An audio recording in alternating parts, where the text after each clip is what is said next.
All right. Thanks, Preston, for joining me today for this conversation. So, for the person watching this call right now, just tell us a little bit, one, your name, where you farm at, a little bit about your operation, and we'll start there. Preston Bauer, farm over by Faulkton, South Dakota. Yeah, I guess corn and beans, and I guess since joining, I guess I've started a couple other things, and that's been a huge benefit. Yeah. So, you got the farm operation. How many acres are you farming? About 2,500, Okay. And then you got the gun shop as well. And then you have the seed sales business, right? correct. Yeah. Okay. Great. So, do you remember what year you came in? Was it 2020 or 21? It was We talked about this. 19. It was 19. Okay, great. So going back to that time, thinking about what you were going through prior to coming into Legacy Farmer, what were some of the biggest problems and challenges you were dealing with at that time? Well, the biggest thing was, I guess, is, at that time, the only time I really knew maybe where my numbers were was meeting with the bank that one time a year. And I guess I just bought some land, and once that got put on that balance sheet, I mean, it looked terrible, like nauseatingly terrible.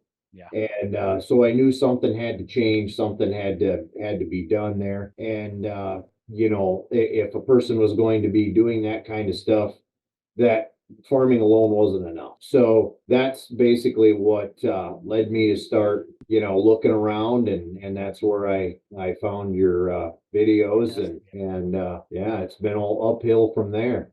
Well, so looking back at that time frame though, you talk about just kind of not knowing the numbers, getting that debt put on your balance sheet, seeing how much that shifted things. How did that make you feel, or how did not essentially knowing the numbers make you feel throughout the year as you were going on? Oh, I mean, it was almost debilitating. I mean, because it seemed like such a monumental thing to change, and that was the biggest thing. I mean, it really basically showed me how little a person knew, you know.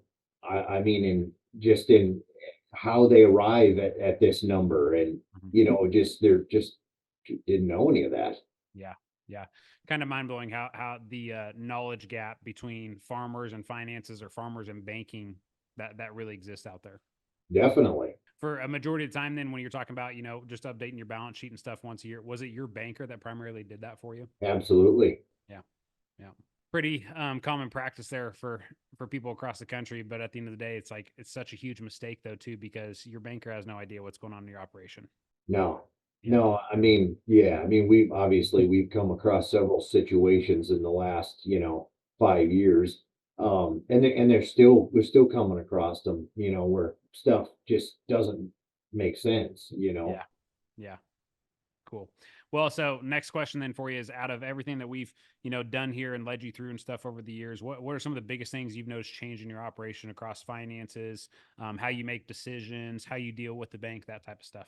I guess it just, once you get used to updating these farmer metrics on a monthly basis, I mean, it really, like, don't get me wrong, you get busy sometimes, but it actually weighs on you to not have those done, because otherwise you start to create a story in your head. Where for me, I'll create a story in my head and it'll be the last number that I remember of that, like, so if it was $200,000 on, you had available, no matter how many checks you've written between then and the day we're talking about, you still have $200,000 in your mind. So to Yeah. me, it's critical to get these updated. And of course, the more stuff you get going on, it's stuff, different businesses, you just got to take that time one day a month and get that stuff updated. It definitely gives you a clear picture of what you can do and what you shouldn't do. Yeah.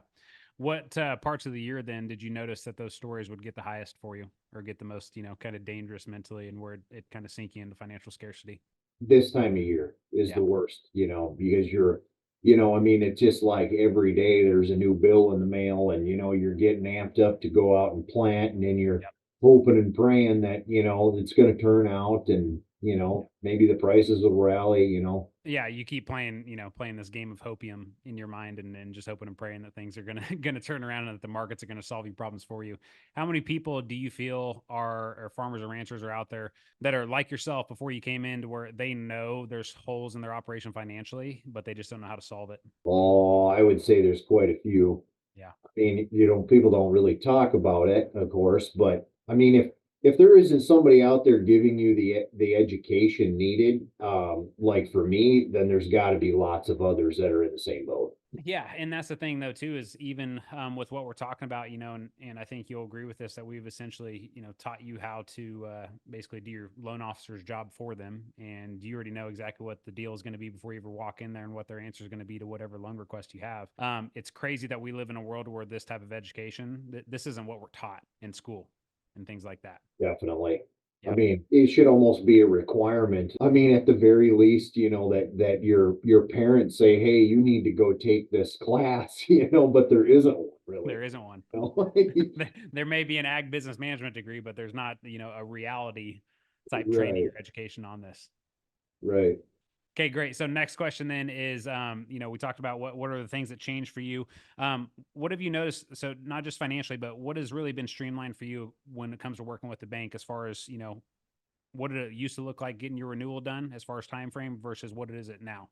It's definitely a lot quicker. I mean, because basically you can just export and email them the balance sheet, and I mean, they've got all the information that they need to have. So, I mean, it definitely takes far less input on my part. That all depends on how much they got going on as to how quickly it gets turned around, but at least there's not a lot of, I mean, it took me what was it, like maybe two days or 3 days from the time I met with the bank, and they had them back to me in their format just to look over and Yeah. approve. Yeah. So not long. Yeah, so a lot easier than trying to go through and literally start from ground zero every single year, updating all these things and trying to get it figured out from there, right? Now, you talked about having multiple businesses though too, and as you know, we've built Farmer Metrics around being able to look at everything from a comprehensive level all together, but then also be able to drill into individual business by business to see what the strengths and the weaknesses are there, just so that you know that you are spending your time in the right places for your business. How has that been for you? That's good, and honestly, the answer to that question is the things that require that tell you that you need to spend your most time there, they aren't the farm. Yeah. They And just that's aren't. yeah, that's the crappy thing about it. But also, yeah, it's just I don't want how many people waste decades focusing on the wrong things in the operation versus what's going to actually make them money and get them where they want to go, for sure. Okay, great. Next question is, out of everything that we do inside a Legacy Farmer, from the trainings to the live events to the Zoom calls that we've done with our community since for the past 5 years and everything, what would you say is your favorite thing out of everything in Legacy Farmer? I would say just the farmer metrics is the biggest thing, I guess, and then I'd say a second to that was the live events. Those are awesome. I mean, there's lots of Zoom calls and stuff, and I would have thought that it really wouldn't have been any different, but the energy in the room is something that is just unexplainable, Yeah, I guess. It definitely puts things in perspective, I guess. yeah. In what way though? Well, I guess just because I never experienced at that event anyone who was holding back. Everybody was telling it like it was, and it was because, we were all there for the same thing. Everybody's situation's a little bit different, but they're just like, you'd never go with your Yeah, buddies and sit down and have that conversation. No, yeah. and it was just, yeah, I don't know. It was just great. I mean, the things that people would talk about that you knew were difficult to talk about, and you just appreciated that honesty and openness, and like in that environment, it was great. Finally having a room where you can be yourself and know that you're not going to get any judgment back from a person sitting on the other side. But the other thing about perspective though is learning from other people's mistakes, and also kind of forcing yourself to step out of your bubble a little bit and recognize that, hey, even though I got these problems in my bubble, guess what? They still may not be near as bad as some of the problems that other people are facing, and I can learn from their situation, so I don't get myself there. Definitely. Yeah. Okay. Great, man. All right. Last question is let's say, you know, you're sitting on, or somebody calls you and they're sitting on the fence here about joining Legacy Farmer, and they're asking Preston for his advice, and wondering whether or not this is something that's going to be right for them, their family, and their operation. What would you say to that person? I would say definitely it's worth it. Yeah. I mean, I didn't even tell my wife about it right away. And then she's like, well, is that something you really need to get into, and now like, I mean, she's not real active in the farm deal or anything. And she's 100, yeah, she'd probably, now she would be upset with me if I left it. Yeah. I mean, there's just a wealth of information that's available to you from within Legacy Farmer. It's Yeah. just, I mean, as you expand or whatever it is that you do, you start a new business, there's these new challenges you've never dealt with before. But I haven't found one thing yet that somebody hasn't experienced that you can find how they did it. At least you might not do it exactly the same, but it gives you some guidance, even as far as like starting this gun store. I mean, I really didn't have a clue. And, I mean, turns out, well, Tyler's a man, you Yeah. know? I There's mean, somebody else in there. there's just somebody for everything. Yeah. It's unbelievable. Yeah. I've been I'm happy that we were patient with bringing people in over the years and making sure all the core values of those people were aligned, right? Because even though we're from California clear out to Delaware, and a majority of our networks in the Midwest, everybody in that group wants the same thing, which is why they're all willing to share what they've done that's worked, biggest financial mistakes they've made, family mistakes they've made, operational mistakes they've made, just so everybody can learn from each other and grow in this world of ag that is changing by the day. Yeah. Yeah. So, okay. Did you say what you would say to somebody sitting on the phone or no? Well, yeah, I would say definitely, Okay. definitely. I All right. mean, it's well worth it.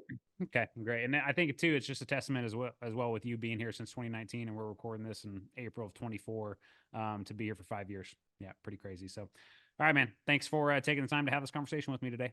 You bet. Thank you.